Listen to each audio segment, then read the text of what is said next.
The time right now is 4:14, and there are new vaping laws in Manitoba. You can no longer vape or smoke an e-cigarette just anywhere you want. The Minister of Healthy Living, Deanne Crothers, made the announcement earlier this afternoon and joins us now. Good afternoon. Good afternoon. So what was the goal when heading into creating these laws around vaping? Our first and foremost goal is protecting kids, which is what we've tried to do with this legislation. And we really want to make sure that the selling of this product and the advertising and display of it is not going to be directed at our children. So that's where we've started. It sounds like you're taking a few other factors into consideration, though, because in all honesty, if you just wanted to make it not possible for minors, you could just eliminate it altogether, right? We could, but I've really tried to take a balanced approach here because I know that there are some vapers who are using this product, for example, to try and reduce their use of tobacco or quit completely. So we don't want to be creating barriers for folks that are trying to find a way to quit smoking. Right. Okay, so when it comes to the laws now, where can you not vape as of today in Manitoba? Well, it actually won't be until the legislation is proclaimed, and that means it has to go through the full process here. Sorry about that. Yeah, what I mean is once it's proclaimed, once this goes into effect, where can you not vape any longer in Manitoba? So basically, you would no longer be able to vape in any indoor public places where smoking is already prohibited. So that's, restaurants, movie theaters, indoor workplaces, vehicles where children are under 16 years of age. But the one thing that we have done differently than other provinces who are also in the process of bringing legislation forward is that we are allowing vaping to continue to take place in vape shops. Okay. Now, vape shops, will those be the only places you can vape legally? Not necessarily yet, because one of the things that we're doing with this legislation is creating an opportunity for us to have regulations put in place that would also have other exemptions. So when this bill comes to public hearings, people and business owners would be able to come and speak with me directly at a committee to share what their perspective is. So if I'm hearing from business owners, like hotel owners, restaurant owners, things like that, that they would like to be able to have this product in place, then we can create exemptions. But we're thinking about places like bars or casinos, lounges, where children are not going to be anyway. Okay. And now, even where children are not, given the smoking laws right now, do you expect any restaurant or business to actually create a designated vaping area and ask for that type of permission? It's really hard to say because I think that there are already restaurants, we've got school divisions also, that are creating their own policies.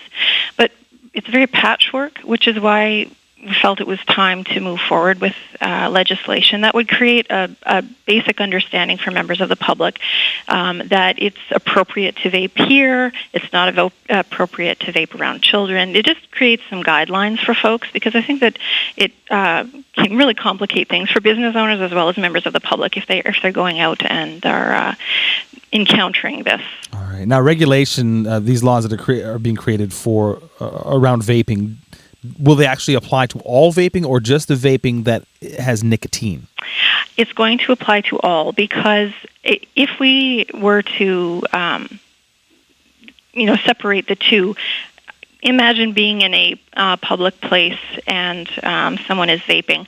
That then puts an onus on the person who maybe does not want to be around vaping to approach that person and say, excuse me, are you vaping with a nicotine product or a non-nicotine product? And I don't think we need to complicate this matter any further than it already is. So okay, well, I know you don't want to complicate it any further than it is, but I'm going to add one more player into the mix here, one more variable. Mm-hmm. These vaping apparati that people use, right. They can be used by people who need medical marijuana to smoke their marijuana without some of the toxins that would get from actually smoking the plant itself. So are there any concessions that will be made for people who consume medical marijuana through vaping? There are no concessions for using these devices for marijuana. So someone dealing with cancer who's using who's vaping for medical marijuana, they'll be forced to go outdoors still to take their medication. I would assume that they would be taking that in their home as opposed to in public places. So yes, then in public places they'll have to leave the public area in order to use their medical marijuana. They would not be using this around other people. Okay. Deanne Carruthers, thanks for joining me today. Oh, thank you very much for the questions. I appreciate it, Ismaila. Take care. Bye-bye. Okay, bye-bye. Deanne Carruthers is Manitoba's Minister of Healthy Living. School day number 3, and up first this half hour, new vape laws make things pretty clear for e-cigarette users, but what about medical marijuana patients? Just as we're seeing more e-cigarettes among smokers, more medical marijuana patients are choosing to vaporize their medicine rather than smoke it. Some are concerned that the new legislation could be limiting a right to access. Stephen Stairs is a medical cannabis user and advocate and regular guest on our program. Thanks for being here. Yeah, thanks for having me, Mark. So what concerns you about the e-cigarette legislation that came out yesterday?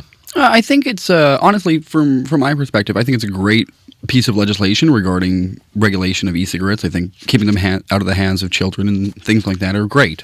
However, I think there are some vagaries in the legislation that really put medical marijuana patients in a bit of a limbo state, more so than they already are. And I think it's going to put a lot of burden on them in the future that could really be detrimental towards their health and other situations in their life. Can you give us an example of what you're concerned about? Well, yeah, I certainly can. For example, part of the new legislation states that you will no longer be able to vaporize in an indoor workplace, which sounds fairly simple and logical. However, if you're a medical marijuana user and you happen to have a job, you have a legal entitlement to have reasonable access to consume your medicine at work.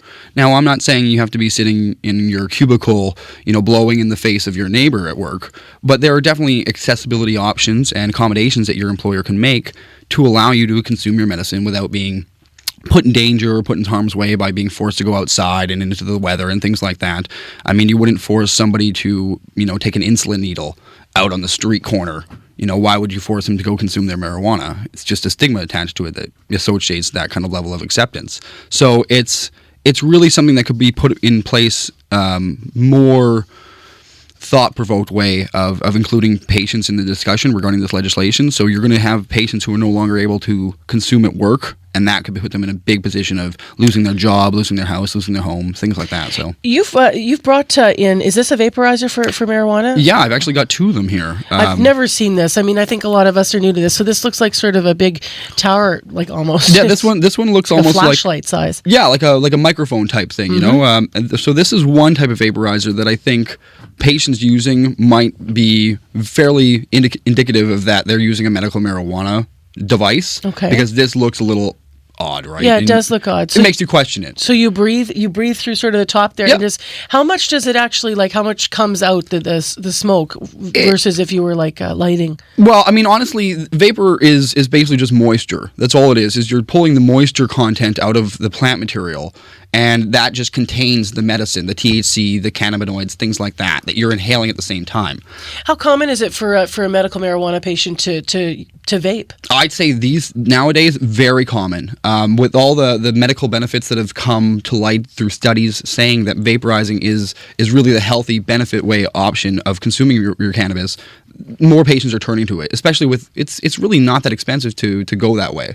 Now, if there were, for example, we pulled out the rule about the offices that you said concerns you a little bit. If there were a designated outdoor space where you were going to sort of vape, would that be something that would be okay, or is it the exception with having to go outside in the first place? Well, I think that there are limitations to that ability right there. I mean, having a designated smoking area sounds logical and very, simple. But again, most employees are subject to a no smoking policy in their bylaws, which makes that you can't be forced to go stand with a bunch of smokers to inhale secondhand smoke. So why should I be forced as a patient to go stand with them? So that means I would have to go stand in another spot by myself, and that puts me in a position of being left alone as a target, knowing that I have cannabis on me all the time, which makes me a target for theft, violence, things like that. And especially if I'm off property somewhere, away from surveillance cameras or things like that, it really puts you in place. And these are people who might be in wheelchairs and things like that. So it's... Now, the Minister of Healthy Living was on a Smiler show on Up to Speed yesterday afternoon, and he said that people vaping medical marijuana should be doing so in their homes, not in public, period. What's your reaction to that? I think that is an arbitrary answer towards something that they probably have no idea about the medical benefits. The fact that Health Canada, since the inception of its medical marijuana access regulations program in 2001, has recommended that if you're going to inhale marijuana through consumption, that you use a vaporizer. So to somehow say that we have to be ostracized and limited to our house to consume our medicine, I think if you replaced the word cannabis with anything like insulin, Tylenol, anything like that, and you were telling people that you have to go home to do it, I think you'd have uproar from every part of society that have to take medicine, let alone cannabis users. Now, as a student, you received, I know, written permission from the University of Manitoba to vaporize on campus. Under the new legislation, how concerned are you that that's not going to be valid anymore? I'm extremely concerned, not only for myself, but for future students as well. There's a huge influx of the society that are using cannabis to treat their ailments, and to think that somehow that's not going to include people who want to go to post-secondary education institutions is absurd. You have to include these kind of people when you're making legislation that's so broad. You have to include the subsections of society that you're going to affect. And frankly, I think this legislation fails to do that.